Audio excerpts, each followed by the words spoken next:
জানিয়ে দিব এই মুহূর্তে আমাদের হাতে এসেছে গুরুত্বপূর্ণ আপডেট সংবাদের শিরোনাম। শুরুতেই থাকছে ঢাকায় এনসিপির 6 নেতাকর্মীকে প্রকাশ্যে কুপিয়ে জখম। এবারে জানিয়ে দিব প্রথম আলো ও ডেইলি স্টারে হামলা গণতন্ত্রের জন্য ভয়াবহ মুহূর্ত। আরও জানাবো আগুনে পুড়িয়ে হত্যার ঘটনায় দৃশ্যমান বিচার চায় জনগণ, বলছে বিএনপি নেতা রিজভী। এদিকে অস্ত্রসহ বাংলাদেশে অনুপ্রবেশে বিএসএফ সদস্য আটক। সব শেষে জানিয়ে দিব হাদির হত্যাকারীরা অন্য দেশে পালিয়েছে কিনা এখনও নিশ্চিত নয় পুলিশ। এতক্ষণে শুনছিলেন হাতে থাকা আপডেট সংবাদের শিরোনাম, এবারে বিস্তারিত। তবে তার আগে অনুরোধ রইল ভিডিওটিতে একটি লাইক এবং কমেন্টে করে জানিয়ে দিন ভিডিও সম্পর্কে আপনার মূল্যবান মতামত। আরও জানিয়ে দিন ভিডিওটি কোথা থেকে দেখছেন বা কোন জেলা থেকে দেখছেন। ঢাকায় এনসিপির 7 নেতাকর্মীকে কুপিয়ে জখম। ঢাকার মিরপুরে জাতীয় নাগরিক পার্টির 6 নেতাকর্মীর উপর হামলা ও কুপিয়ে জখমের ঘটনা ঘটেছে। শনিবার সন্ধ্যায় মিরপুর 2 পানির ট্যাঙ্কি এলাকায় এ হামলার ঘটনা ঘটে। এই হামলায় আহত 6 জনকে উদ্ধার করে শহীদ সোহরাওয়ার্দী মেডিকেল কলেজ হাসপাতালে নেওয়া হয়। পরে তাদের মধ্যে একজনের অবস্থার অবনতি হলে উন্নত চিকিৎসার জন্য তাকে জাতীয় ইনস্টিটিউট অব নিউরো সায়েন্স হাসপাতালে পাঠানো হয়। স্থানীয়রা জানান, শনিবার সন্ধ্যায় স্থানীয় ও এনসিপির নেতাকর্মীরা পুলিশকে সঙ্গে নিয়ে আওয়ামী মুক্তিযুদ্ধ প্রজন্ম লীগ নেত্রী হোসনিয়ারা সাদিকের বাসায় যান। এ সময় পুলিশের উপস্থিতিতেই এনসিপির নেতাকর্মীদের উপর হামলার ঘটনা ঘটে। পরে ঘটনাস্থল থেকে আহতদের উদ্ধার করে আইনশৃঙ্খলা বাহিনীর শহীদ সোহরাওয়ার্দী মেডিকেল কলেজ হাসপাতালে নিয়ে যায়। আহত নেতাকর্মীদের অভিযোগ, স্থানীয় বিএনপি নেতা হারুন ও কামালের নেতৃত্বে এ হামলা চালানো হয়। তাদের সঙ্গে সাবেক আওয়ামী লীগের কর্মীরাও জড়িত ছিল বলে অভিযোগ করেন আহতরা।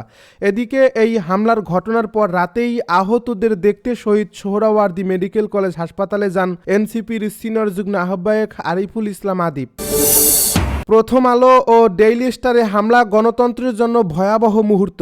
প্রথম আলো ও ডেইলি স্টারের উপর হামলাকে গণমাধ্যমের স্বাধীনতা ও মত প্রকাশের অধিকারের উপর সরাসরি আঘাত হিসেবে আখ্যা দিয়েছেন ঢাকায় নিয়োজিত ইউরোপীয় ইউনিয়নের রাষ্ট্রদূত মাইকেল মিলার।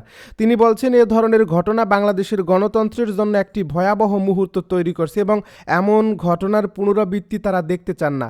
রোববার দুপুরে রাজধানীর কারওয়ান বাজারে প্রথম আলো কার্যালয়ে গিয়ে সহমর্মিতা প্রকাশের সময় এসব কথা বলেন ইউ রাষ্ট্রদূত। গত বৃহস্পতিবার রাতে প্রথম আলো কার্যালয়ে সন্ত্রাসী হামলা, অগ্নিসংযোগ ও লুটপাটের ঘটনায় গভীর নিন্দা ও প্রতিবাদ জানান তিনি। এ সময় মাইকেল মিলার হামলা ও অগ্নিসংযোগে ক্ষতিগ্রস্ত প্রথম আলো ভবনের সামনে দাঁড়িয়ে পরিস্থিতি পর্যবেক্ষণ করেন। পরে তিনি পত্রিকাটির জ্যেষ্ঠ সাংবাদিকদের সঙ্গে কথা বলেন এবং ঘটনার দিন কিভাবে পরিস্থিতির অবনতি ঘটে তার সামগ্রিক চিত্র সম্পর্কে খোঁজ নেন। একই সঙ্গে পরিস্থিতি নিয়ন্ত্রণে আইনশৃঙ্খলা রক্ষাকারী বাহিনীর ভূমিকা নিয়েও প্রশ্ন করেন তিনি। আসন্ন জাতীয় নির্বাচন সামনে রেখে মত প্রকাশের স্বাধীনতার গুরুত্ব বিশেষভাবে তুলে ধরে ইউ রাষ্ট্রদূত বলেন, বাংলাদেশ যখন নির্বাচনের দিকে এগোচ্ছে তখন মত প্রকাশের স্বাধীনতার পরিসর বজায় রাখা অত্যন্ত গুরুত্বপূর্ণ। এমন ঘটনার পুনরাবৃত্তি আমরা আর কখনোই দেখতে চাই না।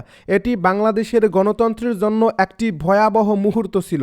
তিনি আরও বলেন, ত্রয়োদশ জাতীয় সংসদ নির্বাচন যেন শান্তিপূর্ণ ও সুষ্ঠুভাবে অনুষ্ঠিত হতে পারে সেজন্য গণমাধ্যমের প্রকাশনা কার্যক্রম চালু রাখা, সংবাদ পরিবেশন অব্যাহত রাখা এবং সবার জবাবদিহি নিশ্চিত করা জরুরি। এ সময় প্রথম আলোর ব্যবস্থাপনা সম্পাদক আনিসুল হক, উপসম্পাদক লাজ্জাত এনাপ মহসী এবং head of online Shawkat Hossain ইউ রাষ্ট্রদূতের সঙ্গে কথা বলেন এবং সার্বিক পরিস্থিতি তুলে ধরেন। আগুনে পুড়িয়ে হত্যার ঘটনায় দৃশ্যমান বিচার চায় জনগণ, বলছে রিজভী। দেশের বিভিন্ন স্থানে আগুনে পুড়িয়ে হত্যা ও সহিংস ঘটনার সুষ্ঠু তদন্ত এবং দোষীদের দৃশ্যমান শাস্তির দাবি জানিয়েছেন বিএনপির সিনিয়র যুগ্ম মহাসচিব অ্যাডভোকেট রুহুল কবির রিজভী। তিনি বলেন, একের পর এক চোরাগুপ্ত হামলার ঘটনায় মানুষের মধ্যে আতঙ্ক ও নানা প্রশ্ন তৈরি হচ্ছে, যা রাষ্ট্রের জন্য উদ্বেগজনক। রাজধানীর জাতীয় বার্ন ও প্লাস্টিক সার্জারি ইনস্টিটিউটে ভর্তি লক্ষ্মীপুরের বাসিন্দা দগ্ধ এক রোগীকে রোববার বিকেলে দেখতে গিয়ে সাংবাদিকদের প্রশ্নের জবাবে সব কথা বলেন রিজভী। রুহুল কবির রিজভী বলেন, ওসমান হাদি হত্যাসহ যেসব চোরাগোপ্তা হামলা সারা দেশে সংগঠিত হচ্ছে সেগুলোর দৃশ্যমান শাস্তি দেশের মানুষ দেখতে চায়, মানুষ বিচার দেখতে চায়। এসব ঘটনার তদন্ত করে প্রকৃত অপরাধীদের বের করার দায়িত্ব সরকারের। সেখানে যদি কোনো ঘাটতি দেখা যায় তাহলে মানুষ এটাকে নানাভাবে ভাববে, আতঙ্কিত হবে। হবে। তিনি আরও বলেন, দেশে বড় ধরনের কোনো চক্রান্ত হচ্ছে কিনা তা নিয়েও মানুষের মনে প্রশ্ন দেখা দিয়েছে। এই চক্রান্ত নির্বাচনকে ঘিরে হতে পারে কিংবা নানাভাবে বিভ্রান্তি সৃষ্টি করার উদ্দেশ্য হতে পারে।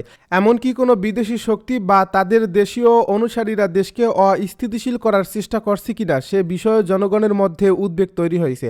সরকারের ভূমিকা নিয়ে বিএনপির এই মুখপাত্র বলেন, এই সরকার জনগণের সমর্থিত সরকার, গণতান্ত্রিক আন্দোলনের সমর্থিত সরকার হিসেবে তারা সব কিছু বিচার বিবেচনা করে দুষ্কৃতকারীদের শক্ত হাতে দমন করবে। এটাই দেশের মানুষের আকাঙ্ক্ষা, এটাই মানুষের চাওয়া। এ সময় বিএনপির যুগ্ম মহাসচিব শহীদউদ্দিন চৌধুরী আনি, দলটির স্বাস্থ্য বিষয়ক সম্পাদক ডাক্তার রফিকুল ইসলাম সহ বিএনপির অন্য নেতারা উপস্থিত ছিলেন। অস্ত্রসহ বাংলাদেশে অনুপ্রবেশে বিএসএফ সদস্য আটক। সীমান্ত দিয়ে অস্ত্রসহ বাংলাদেশে অনুপ্রবেশের অভিযোগে লালমনিরহাটের পাটগ্রাম উপজেলার দহগ্রাম ইউনিয়নের ডাঙ্গাপাড়া এলাকায় ভারতীয় সীমান্তরক্ষী বাহিনীর এক জওয়ানকে আটক করছে বিজিবি। রোববার ভোরের দিকে বেদ প্রকাশ নামের ওই জওয়ানকে আটক করা হয়। তিনি 174 বিএসএফ ব্যাটালিয়নের সদস্য। এক সংবাদ বিজ্ঞপ্তিতে বিজিবি জানিয়েছে, গরু চোরা কারবারিদের তাড়া করতে গিয়ে কুয়াশায় পথ ভুলে ওই জওয়ান বাংলাদেশ ভূখণ্ডের প্রায় 100 গজ অভ্যন্তরে প্রবেশ করলে বিজিবির একটি টহল দল তাকে আটক করে নিজেদের ক্যাম্পে নিয়ে যান। তাকে ব্যক্তিগত অস্ত্র, গোলাবারুদ ও অন্যান্য সরঞ্জামাদি সহ অঙ্গরপোতা বিওপিতে রাখা হয়েছে। এ বিজ্ঞপ্তিতে বলা হয়, বিষয়টি জানতে পেরে বিএসএফ এজন্য দুঃখ প্রকাশ করে এই জওয়ানকে ফেরত দেওয়ার অনুরোধ জানিয়েছে। বাংলাদেশ ভারত যৌথ সীমান্ত চুক্তি এবং আন্তর্জাতিক আইন যথাযথভাবে প্রক্রিয়া অনুসরণ করে উক্ত বিএসএফ সদস্যের ব্যাপারে ব্যবস্থা গ্রহণ করা হবে বলে জানিয়েছে বিজিবি।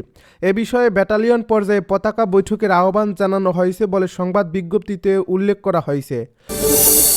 হাদির হত্যাকারীরা অন্য দেশে পালিয়েছে কিনা এখনও নিশ্চিত নয় জানালো পুলিশ। ইনকিলাব মঞ্চের আহ্বায়ক শরীফ ওসমান হাদি হত্যা মামলার প্রধান আসামি ফয়সাল করিম মাসুদ ও তার সহযোগী আলমগীর শেখ বাংলাদেশ থেকে পালিয়ে অন্য কোনো দেশে আশ্রয় নিয়েছে কিনা সে ব্যাপারে এখনও নিশ্চিত নন বলে বিবিসি বাংলাকে জানিয়েছেন মামলাটির তদন্তকারী সংস্থা গোয়েন্দা পুলিশের প্রধান মোহাম্মদ শফিকুল ইসলাম। মূল সন্দেহভাজনদের সঠিক অবস্থান শনাক্তে এখনও তদন্ত কাজ চলমান রয়েছে বলে জানিয়েছেন তিনি। রোববার দুপুরে মিস্টার ইসলাম যখন বিবিসি বাংলার সঙ্গে কথা বলছিলেন, তার ঠিক আগের দিন মিস্টার হাদির হত্যাকারীদের গ্রেপ্তারের বিষয়ে অগ্রগতি জানাতে 24 ঘন্টার সময় বেঁধে দেয় ইনকিলাব মঞ্চ। 21শে ডিসেম্বর সন্ধ্যার মধ্যে এ বিষয়ে তথ্য জানাতে না পারলে অন্তর্বর্তী সরকারের স্বরাষ্ট্র উপদেষ্টা অবসরপ্রাপ্ত লেফটেন্যান্ট জেনারেল জাহাঙ্গীর আলম চৌধুরী এবং প্রধান উপদেষ্টার বিশেষ সহকারী খোদা বখশ চৌধুরীর পদত্যাগ দাবি করছেন বিক্ষুব্ধরা। এ অবস্থায় রোববার সন্ধ্যায় সচিবালয়ে সংবাদ সম্মেলন ডাকা হয়েছে। স্বরাষ্ট্র উপদেষ্টা সহ আইনশৃঙ্খলা রক্ষাকারী বাহিনীর কর্মকর্তারা উপস্থিত থেকে সেখানে মিস্টার হাদি হত্যার মামলার তদন্তের ব্যাপারে সর্বশেষ তথ্য জানাবেন বলে বিবিসি বাংলাকে জানিয়েছেন মন্ত্রণালয়ের কর্মকর্তারা। মামলার তদন্তকারী সংস্থার প্রধান হিসেবে ওই সংবাদ সম্মেলনে ডিবি প্রধান মিস্টার ইসলামেরও উপস্থিত থাকার কথা রয়েছে। জানতে চাইলে গোয়েন্দা পুলিশের প্রধান দাবি করছেন, গত 8 দিনে তারা মামলাটির বিষয়ে বেশ খানিকটা অগ্রগতি সাধন করতে সক্ষম হয়েছেন। কারা এই ঘটনাটা ঘটাইছে এবং যে অস্ত্র ও মোটরসাইকেল ব্যবহার করে ঘটনাটা ঘটানো হয়েছে সেটা আমরা ইতিমধ্যেই উদ্ধার করেছি। বেশ কয়েকজন আসামিকে গ্রেপ্তারও করা হয়েছে, তাদেরকে জিজ্ঞাসাবাদ করে এখন আমরা অন্য আসামিদের ব্যাপারে জানার চেষ্টা করতেছি, বিবিসি বাংলাকে বলেন ডিবি প্রধান মিস্টার ইসলাম।